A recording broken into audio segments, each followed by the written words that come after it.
Salut, c'est Pauline de Lina. J'ai envie de vous parler d'un endroit un peu magique. Madeleine, la plateforme de streaming de Lina. Oui, vous allez me dire, encore une. Mais elle a ce petit truc en plus. Chaque semaine, je choisis pour vous des films rares. Les premiers Chabrol, Corneau, Godard. Des séries cultes. Je vous emmène faire un tour en torpedo avec les Brigades du Tigre. Ou réfléchir avec Marguerite Duras sur un plateau de Bernard Pivot. Je vous ai dit qu'on riait sur Madeleine, avec Jacqueline Maillan, Maria Pacôme, les reines du théâtre. Madeleine, c'est tout ce que la télé a fait de mieux, en long et en illimité. 2,99€ par mois sur tous vos écrans, sans engagement, et en plus, le premier mois est offert. Alors vous venez ? À très vite sur Madeleine. Ina, podcast.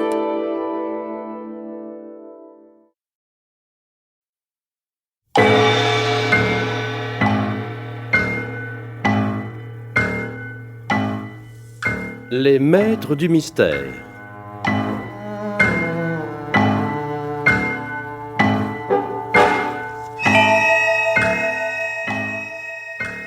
Germaine Beaumont et Pierre Billard ont choisi pour vous ce soir L'embranchement de Mugby, film radiophonique de Germaine Beaumont d'après la nouvelle de Charles Dickens.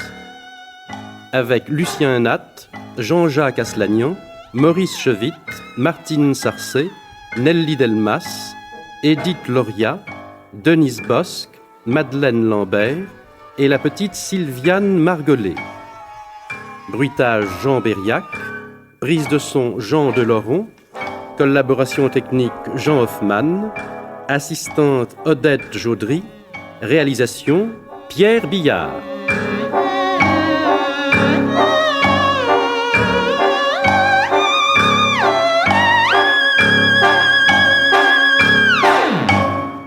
L'embranchement de Mugby est une aventure qui commence sur le quai d'une gare de triage, vers 1850, alors que les chemins de fer en étaient encore à leur début.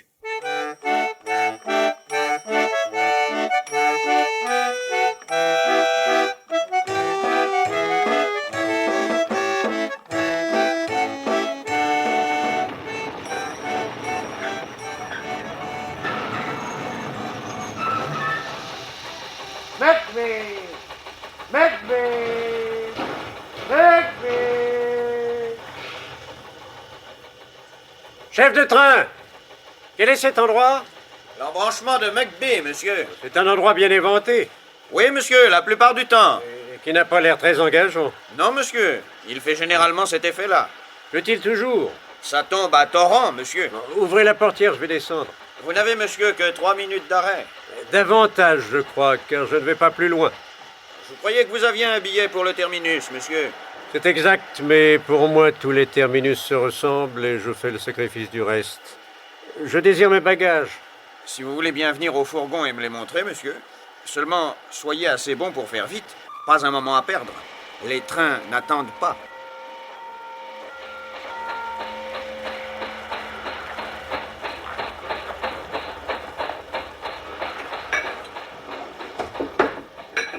Tenez, chef. Ces 2 grandes valises noires dans le coin que vous éclairez, ce sont les miennes. Quel nom, monsieur? Barbox frère, c'est écrit en lettres blanches. Ah, voilà, monsieur Barbox frère. Écartez-vous, je vous prie. Le train va repartir. Oui, un mot encore. Il fait trop sombre pour que je consulte ma montre. Quelle heure est-il? 3 heures passées.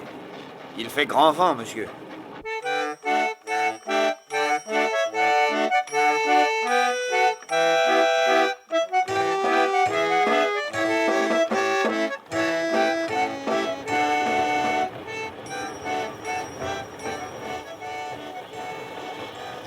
Trois heures passées.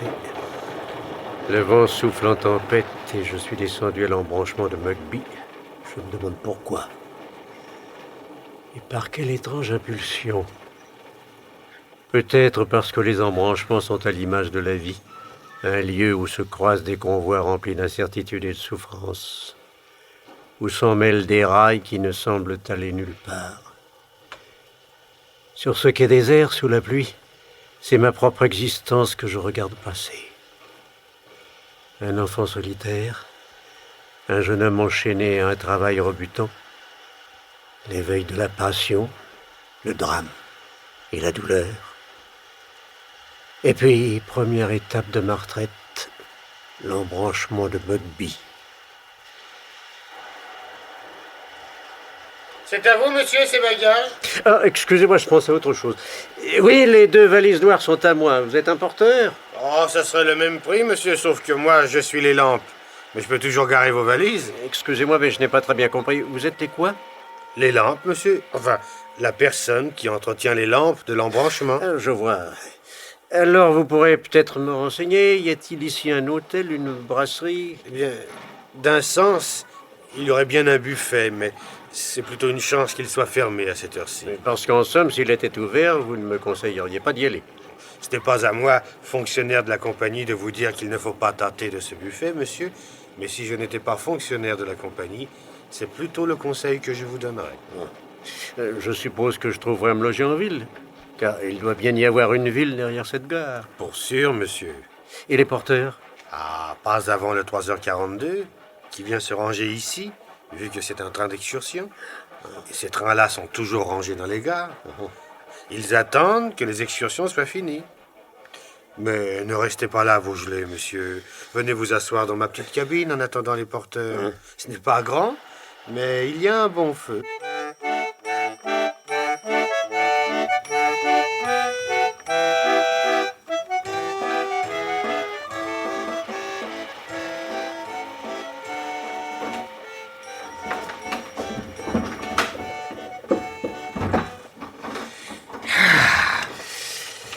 C'est vrai qu'il fait très bon chez vous, monsieur.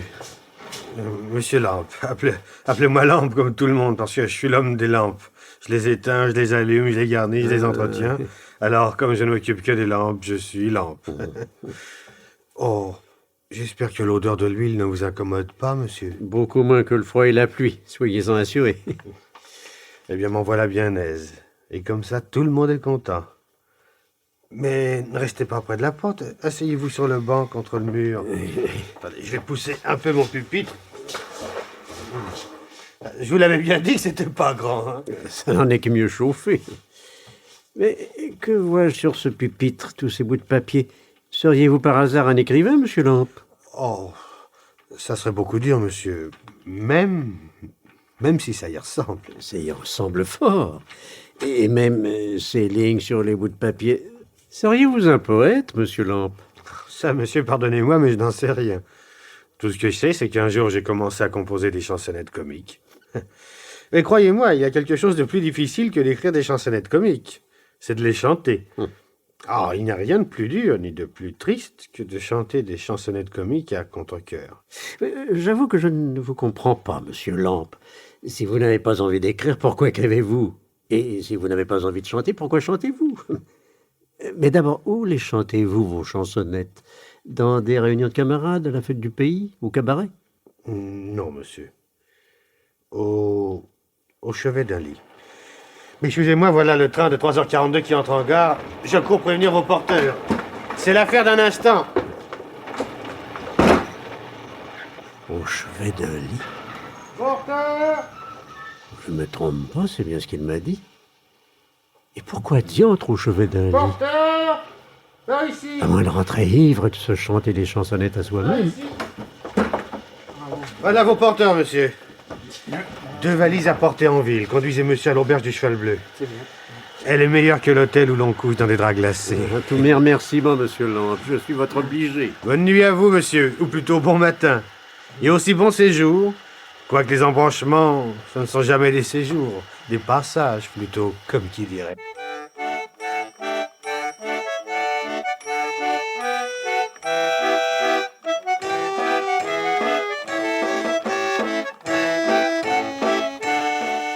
Seigneur Tout-Puissant, monsieur Barbox! Oh, comme vous voilà fait! Exactement le même que le jour de votre arrivée. Trempé comme une soupe. Mais tenez, entrez dans mon petit parloir, vous y serez mieux pour vous sécher que dans la grande salle.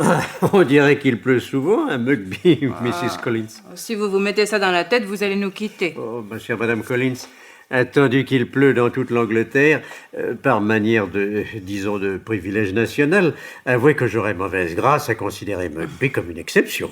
Par conséquent, s'il pleut autant à Mugby qu'à Londres, York ou Manchester, pourquoi quitter Mugby? Ah, voilà qui est gracieusement raisonné, monsieur Barbox. Seulement, dans les grandes villes, vous trouvez des distractions. Et vous voulez me dire quelles sont les distractions à Mugby? Surtout quand il pleut comme aujourd'hui et qu'on n'a pas des occupations habituelles pour faire passer le temps? Madame Collins, considérez, je vous prie, que n'avoir pas ces occupations habituelles est déjà un commencement de distraction. Considérez que la pluie vue du dehors change agréablement de la pluie vue du dedans et que les rues, même éventées et mouillées, ont une supériorité sur l'intérieur mélancolique d'une maison. Monsieur Barbox, je suis prête à considérer tout ce que vous voudrez, à condition que ça ne soit pas au détriment de votre santé.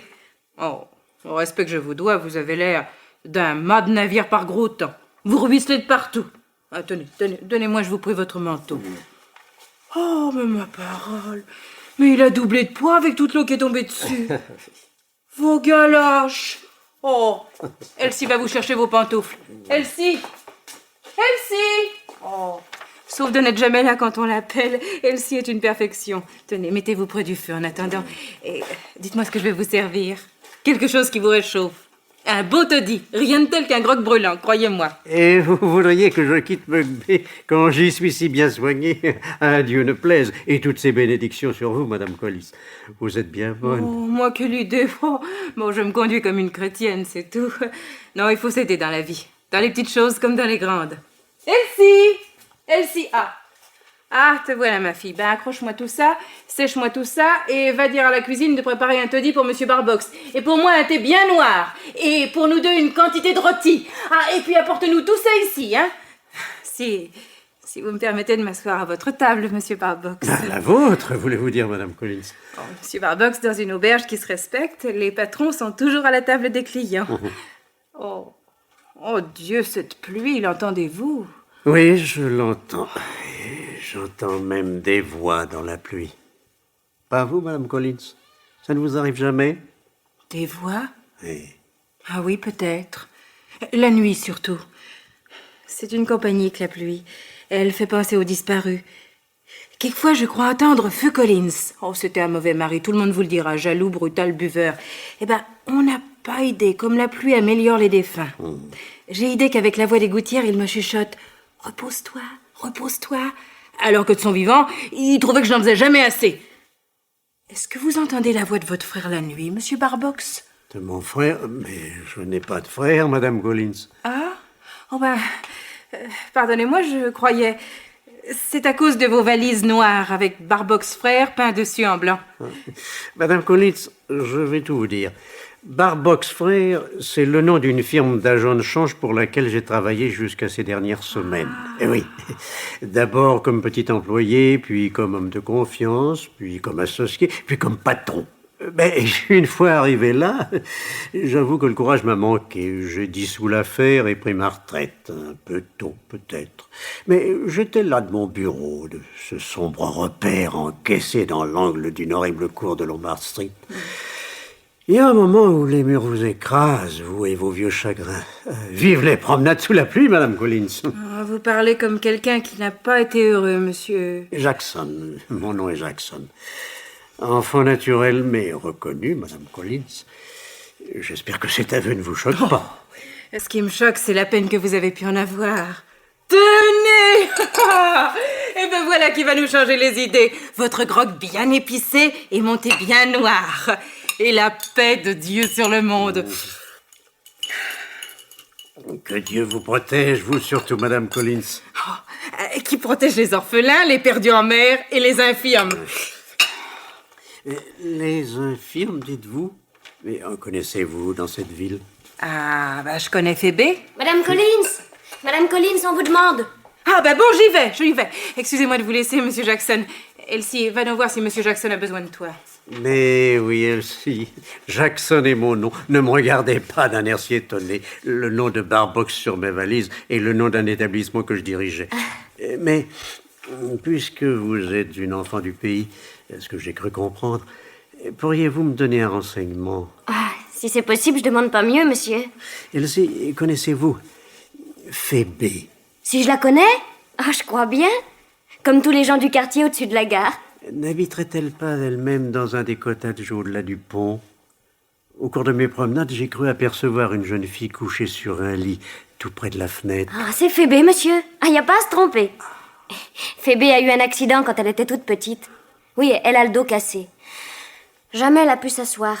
Et elle n'a pas de famille? Oh, que si, monsieur. Elle a son père qui travaille à l'embranchement. Elsie! Elsie! Excusez-moi, monsieur, mais Madame Collins a besoin de moi. Voilà, Madame Collins. Vous ne désirez plus rien, monsieur Monsieur Jackson? J'emporte tout? Faites, Elsie, je n'ai besoin de rien.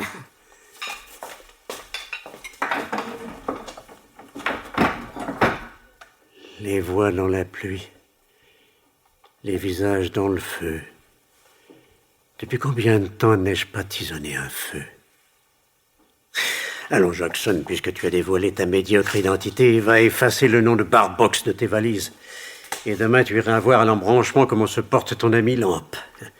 Quiconque donne l'adresse du cheval bleu ne peut être qu'un ami. Seulement, je n'ai guère de chance avec Lampe. Je n'ai jamais pu le rencontrer de nouveau depuis le soir de mon arrivée.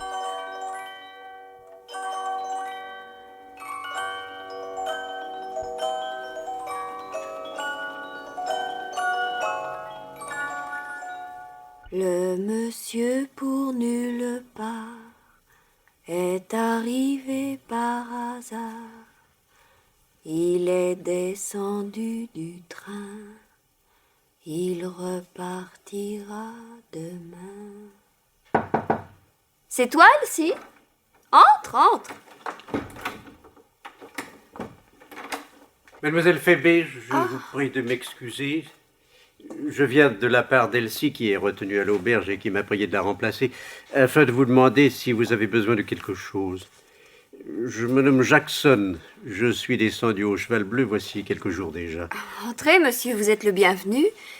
Mais bien que je ne vous connaisse pas, je vous connais bien. C'est vous qui passez devant ma fenêtre chaque fois que le temps le permet et qui me saluez en ôtant votre chapeau. L'agrément de ma promenade est en effet de vous apercevoir ainsi à votre fenêtre et si sereine. Et je me posais une question à votre sujet.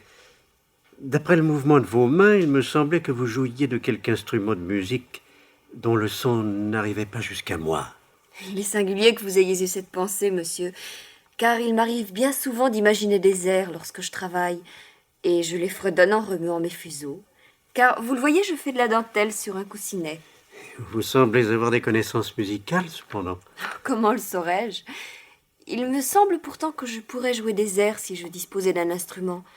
Mais comment le savoir? Et votre voix est musicale, je vous ai entendu chanter. Ah, avec mes petits élèves? Oh oui, si on peut appeler cela chanter. Et j'en parle comme de mes élèves, si c'est cela qu'on peut appeler enseigner. Disons que les enfants du voisinage viennent apprendre ici quelques rudiments. Qui vous a donné l'idée de cet enseignement musical?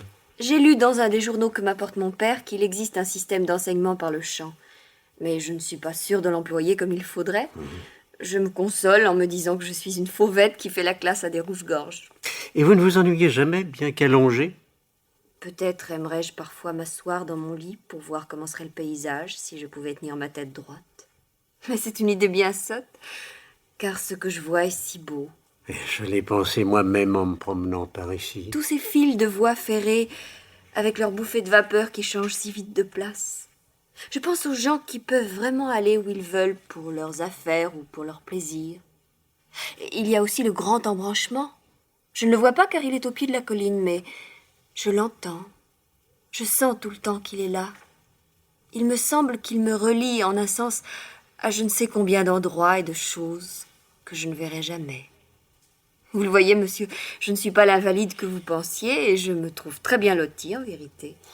Vous avez une heureuse disposition, Miss Phébé. Vous devriez connaître mon père, monsieur.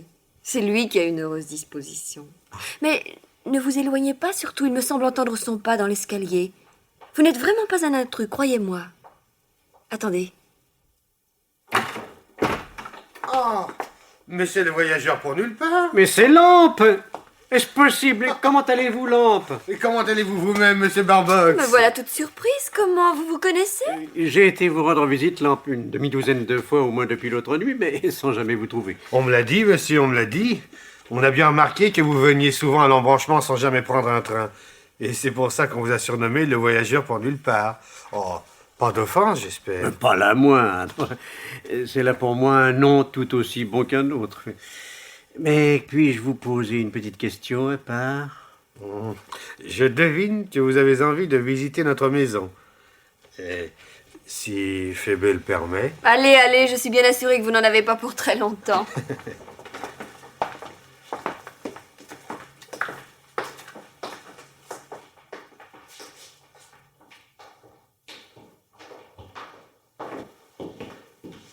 Ainsi, Lampe, c'était cela. C'est dans cette chambre là-haut, le chevet, où vous veniez chanter vos chansons. C'est là, en effet, monsieur, vous l'avez deviné. Voyez-vous, ma fille ne s'est jamais assise dans son lit. Sa mère était sujette à des crises, la pauvre femme, et n'avait jamais osé me l'avouer. Au cours d'une de ces crises, elle a laissé tomber Phébé, qui avait tout juste 14 mois. Et cela, monsieur, c'est le parloir qui me sert en même temps de chambre. Ah, oui. Au rez-de-chaussée, c'est bien commode pour ne déranger personne, car les heures de mon travail sont surtout nocturnes. Mais le cœur de la maison, c'est la chambre de ma fille. Remontons, voulez-vous?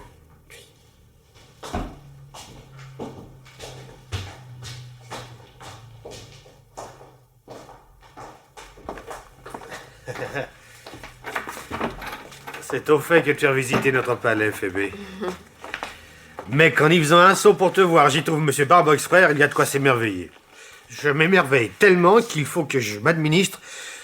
Ah oui, un tourniflon. Mon véritable nom n'est pas Barbox, Lampe. De plus en plus surprenant, car moi, je ne vous ai pas dit le mien. De grâce, n'en faites rien. Que signifie un nom? Vous le voyez bien en ce qui me concerne. Lampe me suffit. C'est un nom reluisant et expressif. Comme moi, monsieur, après mon tourniflon.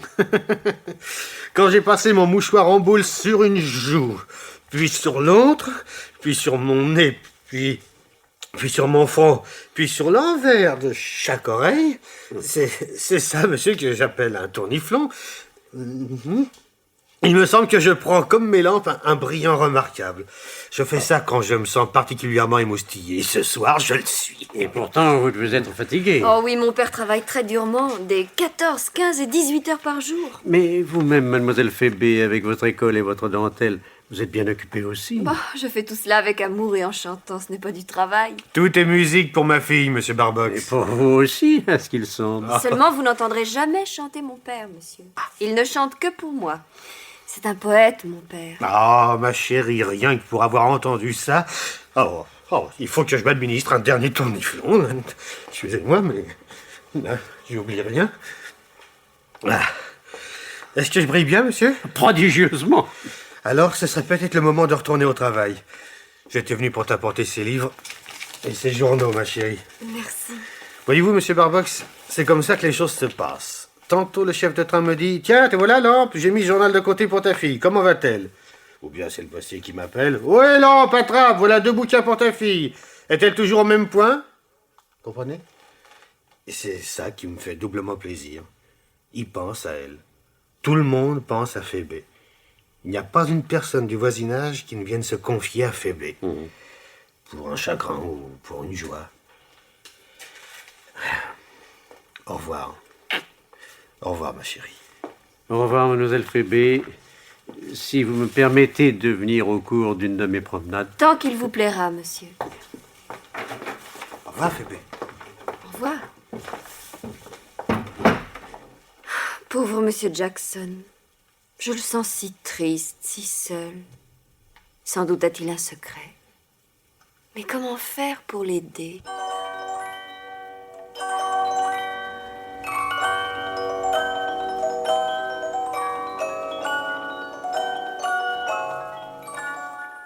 Madame Wilson, je ne sais comment m'excuser. Je suis restée absente plus longtemps que je ne l'aurais souhaité. Il n'y a pas de ma faute, croyez-le. À l'approche des fêtes, les magasins regorgent de monde. J'avais absolument besoin de ces cahiers de musique et j'ai dû attendre un long moment avant de pouvoir me faire servir. Vous êtes bien pâle, Madame Tresham. Je crains que cette course vous ait beaucoup fatiguée. Ne voulez-vous pas vous asseoir pendant quelques instants avant de monter chez vous? Suis-je vraiment si pâle? Pourtant, j'ai couru. Pâle? Dirons-nous comme quelqu'un qui a vu un revenant? C'est curieux que vous disiez cela. En effet, j'ai vu... Plutôt, j'ai cru voir un revenant. C'est une histoire passionnante. Un revenant en plein jour. Asseyez-vous, Madame Tresham, et prenez quelques gouttes de mon cordial. Je l'ai fait moi-même. Il est souverain contre les chocs de toute nature. Vous êtes bien bonne et je vous remercie, Madame Wilson, mais je me sens incapable d'avaler quoi que ce soit. Je voudrais monter auprès de mon mari. Comment est-il? Comme d'habitude, comme un homme qui se ronge. Que va devenir sa librairie s'il se laisse aller ainsi? Avec seulement les leçons de musique, vous ne suffirez pas à vos dépenses. Que cela ne vous inquiète pas, Madame Wilson. Nous avons au magasin un commis intelligent et dévoué. Moi-même, j'ai de bonnes leçons. Qu'allez-vous chercher là? Je ne m'inquiète pas pour moi, mais pour vous, pour Monsieur Tresham. Vous devriez faire venir un médecin. Monsieur Tresham n'est pas dans un état normal. Il est encore jeune. Je devrais dire, dans la force de l'âge, s'il n'était pas si faible. Je comprends que vous soyez toujours inquiète quand vous devez vous absenter pour des courses prolongées. Et si vous-même, vous vous mettez à voir des fantômes, où irons-nous, Madame Tresham, où irons-nous? Ce n'était point un fantôme. Disons quelqu'un que je n'avais pas vu depuis bien longtemps. Mais pour en revenir à mon mari, puisque vous avez eu la bonté de vous occuper un peu de lui en mon absence, a-t-il beaucoup réclamé Polly? Mais il ne fait que cela, figurez-vous. Comme s'il allait la perdre, parce qu'elle n'est pas continuellement sous ses yeux. C'est que nous avons déjà perdu 2 petites filles. Elles sont mortes à l'âge de Polly. Alors, n'est-ce pas, il craint pour celle-ci, c'est tout naturel. Peut-être n'habitiez-vous pas dans un endroit sain. Ici, l'air est excellent. Si près de la mer, c'est bon pour les enfants.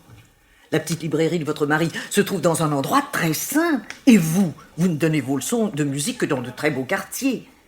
Je ne parle pas de cette maison. L'appartement que je vous loue au premier étage donne sur un jardin où Polly peut jouer autant qu'elle veut. Je ne comprends pas qu'il se tourmente à ce point. Polly est une petite fille très vivante, très gaie. Ses petites sœurs l'étaient aussi. Là, Madame Tresham, remettez-vous. Quand ses petites camarades la ramèneront, la pauvre enfant verra que vous avez les yeux rouges. Vous avez raison. Avant d'entrer dans la chambre de mon mari, je passerai un peu d'eau sur mes paupières. Que faisait-il quand vous l'avez quitté? Lisait-il? Non. Il avait approché son fauteuil de la fenêtre et regardait au dehors. Il était comme quelqu'un d'inquiet qui guette. Je lui ai dit, par manière de plaisanterie bien entendu, « Monsieur Tresham, vous auriez tué quelqu'un que vous ne seriez pas davantage sur le qui-vive. » Savez-vous ce qu'il m'a répondu? « Il y a bien des manières de tuer les gens sans servir d'un couteau. » Et il a ajouté, « Combien de gens qui passent dans la rue ont un meurtre sur la conscience et personne ne s'en doute. » Là, entre nous, est-ce que ce sont des réponses à faire? Je puis vous assurer que mon mari n'a tué personne, Madame Wilson. Je le crois volontiers, Madame Tresham. Mais heureusement que vous avez affaire à une personne comme moi. Il y a beaucoup de gens moins éduqués qui se poseraient des questions. Entre votre mari avec ses crimes et vous avec vos fantômes, Polly a du mérite à rester une joyeuse petite fille.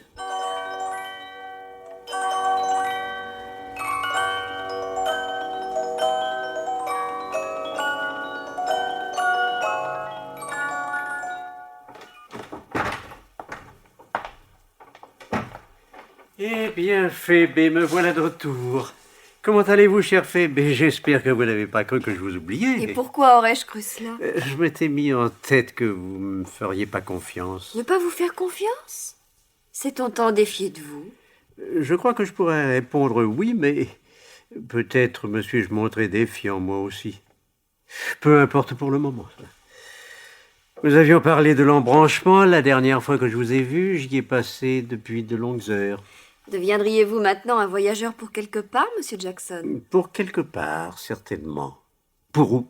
Je ne le sais pas encore. Vous ne devineriez jamais pourquoi je voyage. Vous le dirai-je?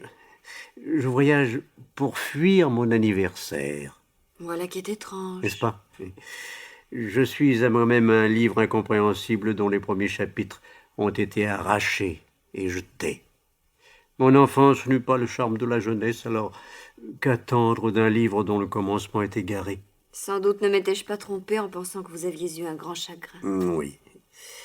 Et je sens en moi quelque chose qui se détraque lorsque j'en parle. Disons que j'ai jadis placé ma confiance en une personne de votre sexe et que j'ai récolté une amère trahison. Et vous cherchez à fuir ce souvenir? J'ai cru qu'en un endroit où tant de routes se croisaient, je trouverais celle qui m'emmènerait le plus loin. Combien de lignes voyez-vous de votre fenêtre, Phébé? 7. Eh bien, je me propose de réduire le nombre de lignes en gros à ces 7-là, au profit d'une seule qui me paraîtra la plus prometteuse, et de choisir cette dernière. Et comment saurez-vous quelle est la plus prometteuse? Par manière d'information, Phébé. Voyez tout ce que votre père apprend des uns et des autres dans cet embranchement. Je puis moi-même, et pour des motifs différents, me renseigner sur beaucoup de choses. Il faut que le voyageur pour nulle part sache à quoi s'en tenir sur autre part, jusqu'à ce qu'il sache à peu près à quoi s'en tenir sur le terminus de chaque ligne. Et je viendrai vous soumettre le résultat de mes investigations. Je suis sûr que votre père et vous saurez démêler ce qui est bon pour moi et ce qui ne l'est pas. Ce sera une vraie récréation, Monsieur Jackson. Parfait. Voilà une première faveur accordée. Mais j'en ai une autre à vous demander. Voulez-vous fermer les yeux? Certes. Et les garder fermés le temps que j'aille chercher derrière la porte quelque chose que j'y ai laissé en venant. Sur votre honneur, vous n'ouvrirez pas les yeux avant que je vous l'ai permis. Non, sur mon honneur. Bien. Puis-je prendre pour une minute votre coussinet de dentelle? Ah, vous m'intriguez beaucoup, Monsieur Jackson. Et maintenant, dites-moi, avez-vous vu d'ici les bouffées de fumée et de vapeur que l'Express d'hier a lancées sur la voie numéro 7? Celle-là, là-bas, derrière les ormes et le clocher? Celle-là même, oui. Oui, je les ai vues se dissiper dans les airs. Elle n'exprimait rien de particulier? Non. Ah, c'était pas flatteur pour moi, car j'étais dans ce train-là. Ah. Je suis allé chercher ceci. N'ouvrez pas encore les yeux, dans la grande ville industrieuse. Ce n'est pas moitié aussi grand que votre coussinet, et cela tient facilement et légèrement à la même place. Ces petites touches sont comme les touches d'un piano en miniature, et vous fournissez l'air requis avec votre main gauche. Puissiez-vous en tirer une musique ravissante, ma chère Phébé. Et maintenant, vous pouvez ouvrir les yeux. À bientôt. Oh, que c'est beau. Un instant, Monsieur Jackson. Restez près de moi pendant que je suis si émue, si heureuse. Et laissez-moi vous dire que selon moi, la voie qu'il vous faudra prendre, c'est la 7e. Oui, le jour de votre anniversaire. Mon cœur me le dit. Parce que c'est celle qui m'a valu ce présent. Alors, pour l'amour de ce présent qui me sera toujours si cher, j'aimerais que vous la preniez pour tout le bien que vous m'avez fait, pour tout le bonheur que vous m'avez donné. Oui, si vous devez vraiment partir, Monsieur Jackson, que ce soit par la route qui m'a valu un si grand témoignage de tendresse. Et j'aurai le sentiment, quand je la regarderai d'ici, par la fenêtre, qu'elle vous conduira vers le bonheur et qu'elle vous ramènera un jour.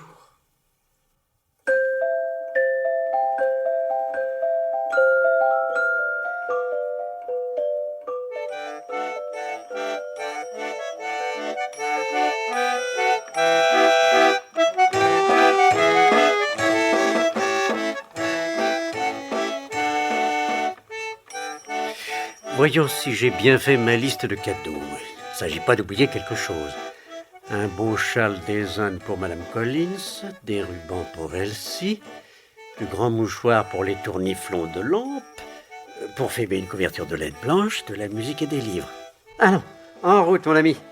Il n'y a pas de temps à perdre. Les allumeurs de réverbères sont à l'œuvre déjà et les boutiques scintillent.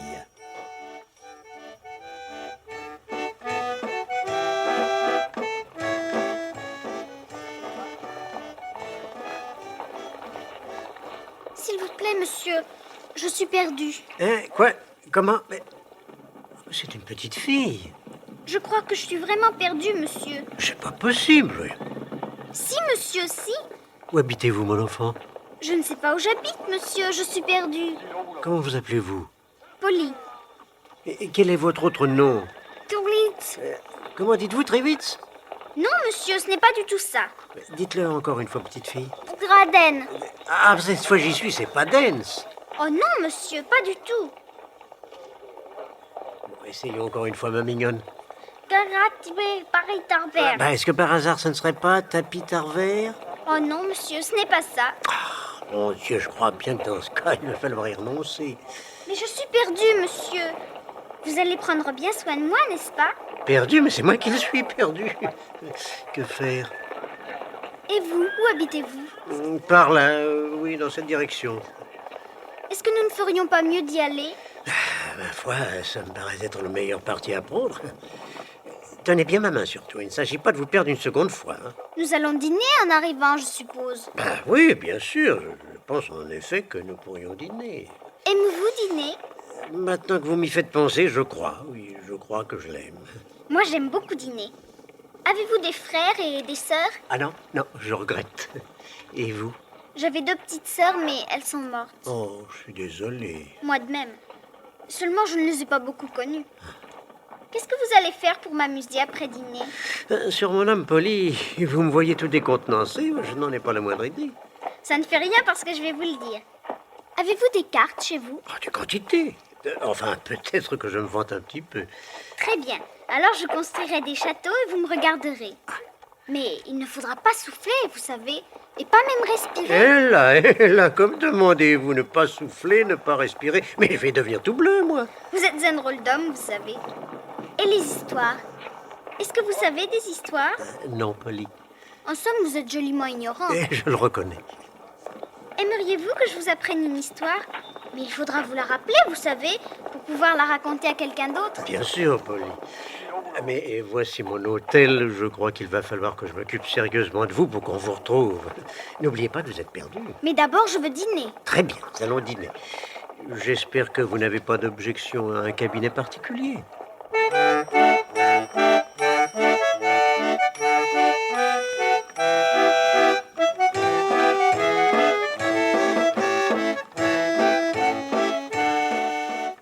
C'est votre petite fille, monsieur? Non, elle n'est pas à moi, c'est une petite fille perdue. Quelqu'un sera-t-il assez bon pour avertir la police que cette petite fille est ici en sécurité et que je me charge d'elle jusqu'à ce qu'on vienne la chercher? Elle s'appelle Polly. Je ne voudrais pas qu'on vienne me chercher maintenant parce que j'ai faim et je voudrais dîner. Un instant, mademoiselle Polly, un instant. Je vois, Polly, que vous avez un don particulier pour obtenir ce que vous voulez. Moi non plus, je ne suis pas pressé pour qu'on vienne vous chercher. Garçon, oui? Vous nous servirez à dîner dans le petit salon attenant à ma chambre et vous y allumerez un bon feu. Oui. Que voulez-vous pour votre dîner, Polly? Je voudrais de la soupe, mais pas beaucoup. Et je voudrais de la viande avec beaucoup de sauce. Et je voudrais un grand pudding au riz avec des raisins. Et de la crème à la vanille. Garçon, vous apporterez tout cela et aussi quelques coussins pour surélever mademoiselle Polly. Et j'aimerais bien les cartes auprès de moi pour faire des maisons et des châteaux tout de suite après mon dîner. Ah, bon, je vais m'en occuper.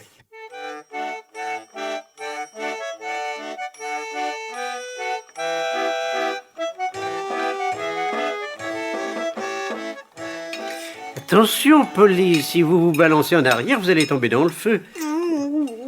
Allons, tout doux, Polly, vous allez vous étouffer, ma chérie. Je crains que nous soyons environnés d'affreux dangers. Vous ne mangez pas, vous? À vrai dire, je n'ai pas très faim, Polly. Alors à quoi pensez-vous? Vous n'arrêtez pas de me regarder. Je reconnais, Polly, que j'ai dû à maintes reprises vous regarder quelque peu fixement. Pourquoi me regardez-vous fixement?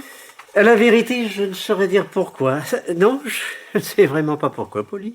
Il faut que vous soyez bien nigaud pour faire des choses comme ça sans savoir pourquoi. C'est sans doute que je me dis en vous regardant, il est impossible que j'aie jamais vu cette jolie petite fille. Cependant, elle évoque je ne sais quel souvenir. Aurais-je rêvé d'elle? Mais dans quel rêve nostalgique? Je cherche, Polly. Et tout en cherchant, je ne puis m'empêcher de vous regarder. Mais si vous en avez fini avec votre pudding, nous pourrions nous installer sur le coin de la table et bâtir des châteaux. Avant qu'il soit fini, savez-vous qui va venir? Le garçon, pour desservir la table. Non, le marchand de sable.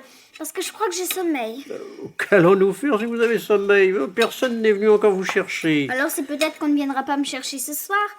Mais puisque j'ai déjà dîné, rien n'empêche que je me couche et que je dorme, non? Ah, vous n'avez que de bonnes idées, Polly. Il y a justement à cet étage une excellente femme de chambre qui pourrait peut-être vous installer. Si nous sonnions cette femme de chambre, Polly. Quelle bonne idée! Sonnons! Vous m'avez appelé, monsieur? Il s'agit de coucher cette petite personne qui a bien sommeil. On n'est pas venu la chercher. Rien de plus facile, monsieur. Je puis la prendre dans ma chambre qui est saine et confortable. Et vous veillerez bien à ce qu'elle ne tombe pas de son lit. Ah, mon Dieu, quel bon chéri vous faites! Et quel poltron aussi! Est-ce que vous tombez de votre lit, vous? Ah non, pas d'habitude, Polly. Moi non plus. Maintenant, je vais vous embrasser pour le bon dîner, pour la bonne soirée et pour la bonne nuit. 3 fois. Venez, mademoiselle Polly. Oui, madame. Ah, Polly, si je savais seulement ce qu'évoque votre jolie petite figure et votre voix ensorcelante et vos charmantes manières. Pourquoi j'ai l'impression de vous connaître? Qui m'avez-vous rappelé quand vous avez levé vos yeux vers moi dans la rue et tendu votre petite main? À demain, ma chérie. Dormez. Dormez bien.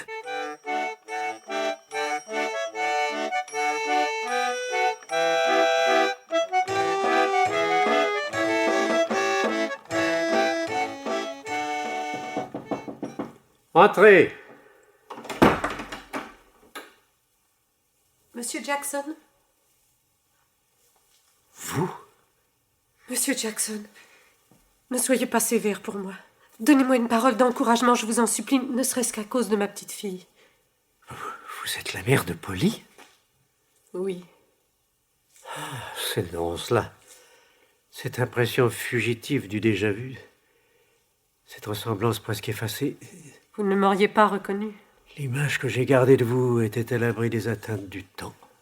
Bien des années ont passé, Béatrice. Moi, je vous ai bien reconnu. Ainsi, vous m'avez vu dans la rue et désigné à votre enfant. Oui. La petite a donc pris part à la tromperie. Il n'y avait pas de tromperie. Je lui ai dit, nous avons perdu notre chemin, et il faut que je retrouve le mien toute seule. Va trouver ce monsieur et dis-lui que tu es perdu. Je viendrai te chercher plus tard. Peut-être n'avez-vous pas songé combien elle est petite. Elle est très sûre d'elle-même. Mais peut-être justement parce qu'elle est très petite. Pourquoi avez-vous fait cela, Béatrice? Oh, monsieur Jackson, pourquoi me le demandez-vous? Simplement dans l'espoir que vous trouveriez dans mon innocente enfant de quoi adoucir votre cœur envers moi. Non seulement envers moi, mais envers mon mari.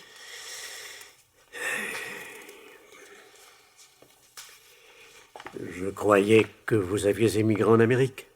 Oui, mais les choses ont mal tourné là-bas et nous sommes revenus. Vous habitez cette ville-ci? Oui, j'enseigne la musique ici. Mon mari est libraire. Êtes-vous... Excusez-moi de vous poser cette question, mais... Êtes-vous pauvre? Nous gagnons de quoi subvenir convenablement à nos besoins.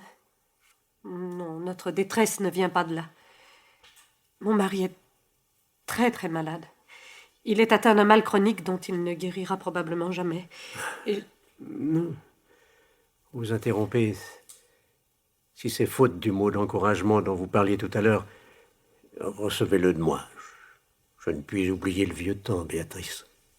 Dieu vous bénisse pour cette parole, monsieur Jackson. Alors, contenez-vous, sans quoi je serais incapable de me contenir moi-même. Je ne puis vous dire combien vos larmes me bouleversent. Parlez-moi librement. Ayez confiance en moi. Ce n'est pas que mon mari ait l'esprit dérangé par ses souffrances physiques, je vous assure qu'il n'en est rien. Mais dans sa faiblesse et sa certitude d'être inguérissable, il ne peut se libérer d'une idée fixe. Cette idée le ronge, imprègne d'amertume chaque moment de sa douloureuse existence, et sans doute l'abrégera. Parlez-moi librement, Béatrice. Ayez confiance en moi. Nous avons eu 2 enfants avant cette chère petite. Elles sont toutes les 2 couchées dans la tombe. Elles semblaient devoir vivre. Et puis elles sont mortes. Mon mari croit qu'elles ont été frappées par une malédiction qui flétrira Polly comme les autres. Mais quelle malédiction! Nous avons tous 2 sur la conscience la cruelle blessure que nous vous avons infligée. Et si j'étais aussi atteinte que l'est mon mari dans son corps, peut-être souffrirais-je autant que lui en esprit. Voilà ce qu'il me répète sans cesse. Je crois, Béatrice, que j'ai été le seul ami auquel M. Jackson ait jamais consenti à se lier, bien que je fusse plus jeune que lui. Plus il acquit d'influence dans la firme, plus il me fit monter en grade, et j'étais le seul à jouir de sa confiance. Je m'interposai alors entre vous, et vous enlevai à lui. Nous fûmes tous 2 parfaitement discrets, et le choc le prit entièrement au dépourvu. L'angoisse qu'il provoqua chez un homme aussi réservé dut être terrible, et son ressentiment profond. C'est alors qu'une malédiction est tombée sur nos enfants, comme la gelée blanche en mai sur les premiers bourgeons. Et vous, Béatrice, que dites-vous? Jusqu'à ces dernières semaines, j'avais peur de vous. Je croyais que vous ne nous pardonneriez jamais. Jamais. Jusqu'à ces dernières semaines? Avez-vous donc changé d'opinion à mon égard au cours de ces semaines? Oui. Pour quelle raison? J'étais en train d'acheter quelques morceaux de musique dans une boutique de la ville, quand, à ma terreur, vous entrâtes. Tandis que je me réfugiais dans la pénombre au fond de la boutique, je vous entendis expliquer que vous vouliez un instrument de musique pour une jeune fille alitée. Votre voix et vos manières étaient tellement adoucies. Vous montrâtes tant d'intérêt dans le choix de l'objet, vous l'emportâtes vous-même avec tant de soin, de tendresse et de plaisir, que je sus combien vous aviez le cœur généreux. Oh, Monsieur Jackson, Monsieur Jackson, si vous aviez pu sentir quelle bienfaisante rosée se répandit alors sur ma détresse. Et vous, Béatrice, si vous saviez en quelle douce main se trouve ce simple jouet. Les quelques notes qui s'en échappent m'accompagnent partout où je vais. C'est pas étonnant si, pressentant tout cela, je semblais heureux dans ce magasin. Et moi, je décidai alors de vous revoir. Je m'enquis dans la boutique de l'endroit où vous habitiez, mais je n'obtins aucun renseignement. Comme je vous avais entendu dire que vous rentreriez par le prochain train, sans que vous eussiez nommé votre destination, je résolus d'aller à la gare, vers la même heure, aussi souvent que possible, entre mes leçons. Ma pauvre Béatrice.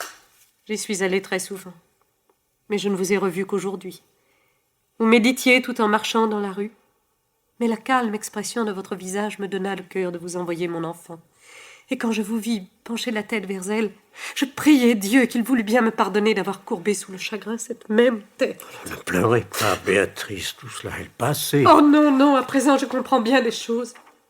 Dans ce temps-là, j'étais jeune, mon mari aussi, et dans l'ignorante dureté de cet âge, nous ne savions pas quel mal nous faisons à ceux que l'épreuve a mûris. Pardonnez-nous à tous deux, Monsieur Jackson. De grand cœur, Béatrice, apaisez-vous. Oh, merci, merci. C'est généreux de votre part de ne pas tirer avantage du crime que j'ai commis envers vous. N'en parlons plus, je vous en conjure.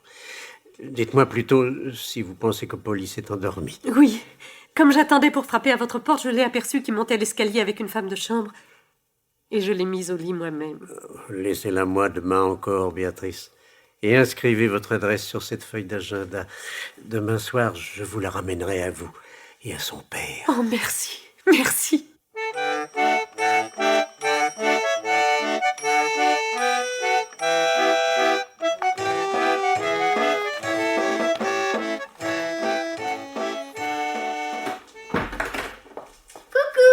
Je croyais que maman était venue me chercher hier soir, mon cher monsieur. C'est exact, Polly, mais comme vous vous étiez endormi sitôt couché, je lui ai demandé la permission de vous garder toute la journée et de vous ramener chez vous ce soir seulement.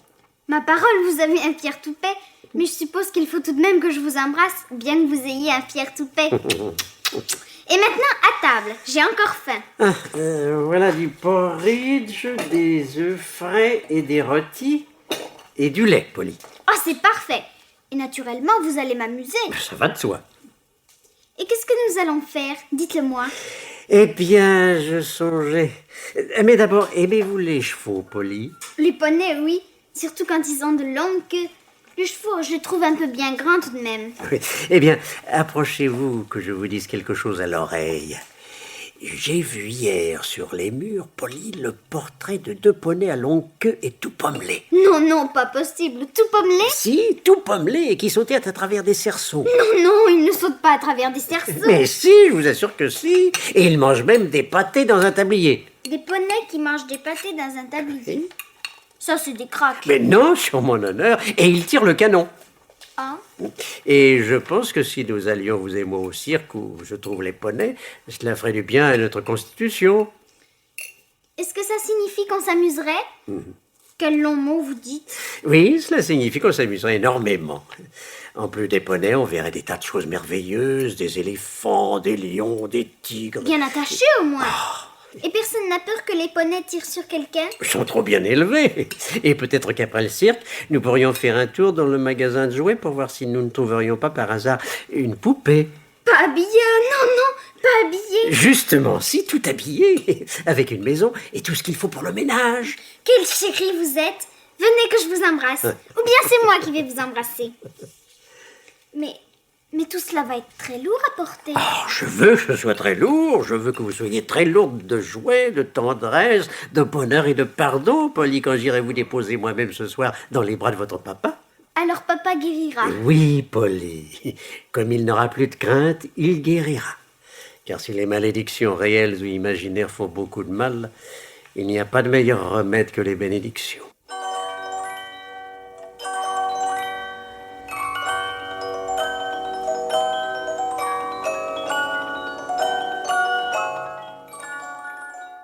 Oh, mon cher monsieur Jackson, comme je vous attendais.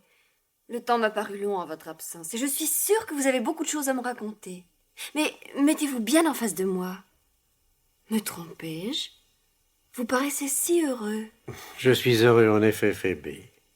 Et si je suis heureux, c'est parce que vous me l'avez prédit. C'est vous qui m'avez dit, lorsque je suis parti, que le 7e terminus de l'embranchement serait celui qui m'amènerait vers une conclusion heureuse après le grand malheur qui avait désolé ma vie. Du moins l'espérais-je de tout mon cœur, cher monsieur Jackson. Phébé, les espérances des anges font des réalités pour les humains. Et le hasard nous paraîtrait fabuleux si nous ne savions quelle main miséricordieuse le guide quelquefois. Sachez, Phébé, que ce modeste jouet est la cause d'un très grand événement. C'est parce que j'ai voulu apporter un peu plus de musique dans votre vie que l'harmonie est revenue dans la mienne. Cela ressemble fort à un conte, n'est-il pas vrai? C'est sans doute un conte. Et je puis préciser maintenant ce que je vous avais seulement laissé entendre. Il y a quelques années, une jeune femme à laquelle je n'apportais sans doute pas assez de bonheur pensa le trouver près d'un autre, plus jeune que moi. J'ai souffert de cet abandon. Il a ravagé ma vie et pendant longtemps desséché mon cœur. Oh, cela, je ne puis le croire. Il le faut, Phébé, c'est la vérité. Je crus que ceux qui m'avaient quitté vivaient heureux à l'étranger. Or, ils résident dans la ville où je suis allé sur votre conseil. La jeune femme m'avait reconnu dans le magasin où j'achetais le jouet pour vous, et grâce à cette rencontre, put me retrouver. Ni son mari, ni elle n'étaient heureux malgré leur adorable petite fille qui se nomme Polly. Et leur bonheur, ils ne pouvaient l'obtenir que de mon consentement. Je le leur ai donné. Soyez béni, monsieur Jackson.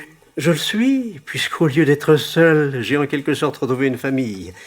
Car le pardon, je le vois bien, ouvre toutes les portes et réunit tous les cœurs. Vive McB, Phébé!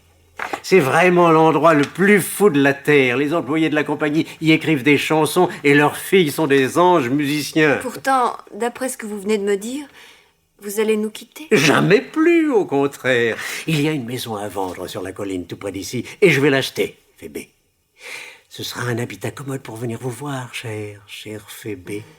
Et pour vous faire donner des leçons de musique par Béatrice, et pour emprunter Polly de temps à autre, et pour converser avec Lampe, mon ami. Ce sera un habitat commode pour être relié à volonté avec toutes sortes d'endroits et de personnes agréables. Quelle jolie chanson je vais pouvoir apprendre à mes élèves.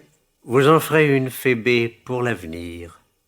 Je vous laisse la musique. Mais que diriez-vous des paroles? Elles enchanteront Polly. Jadis, un vieux barbox vivait sur la hauteur. S'il n'en est pas parti, c'est encore sa demeure.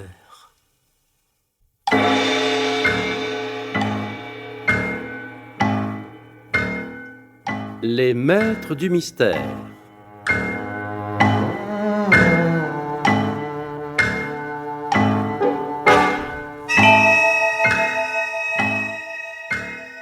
En commémoration du 150e anniversaire de la naissance de Charles Dickens, Germaine Beaumont et Pierre Billard ont choisi pour vous ce soir L'embranchement de Mugby, film radiophonique de Germaine Beaumont, d'après la nouvelle de Charles Dickens, avec Lucien Nat, Jean-Jacques Aslanian, Maurice Chevitte, Martine Sarcé, Nelly Delmas, Edith Loria, Denise Bosque, Madeleine Lambert et la petite Sylviane Margollet.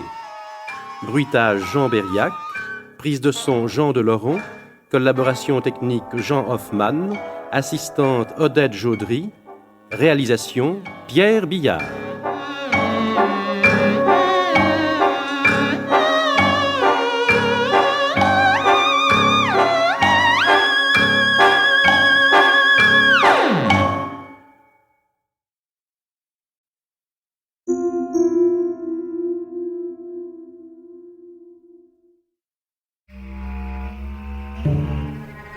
Marie Bénard a-t-elle empoisonné à l'arsenic son mari et 12 autres membres de sa famille?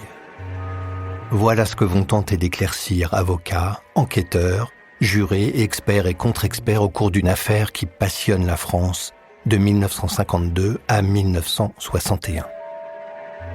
Pas moins de 3 procès seront nécessaires pour parvenir à juger celle que tout le monde surnomme alors l'empoisonneuse de Loudun.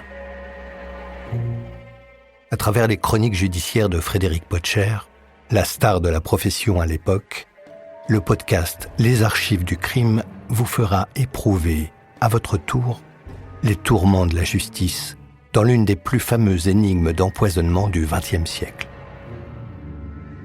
L'affaire Marie Bénard est à retrouver chaque jeudi à midi dans le podcast Les Archives du crime sur toutes les plateformes d'écoute et sur podcast.ina.fr.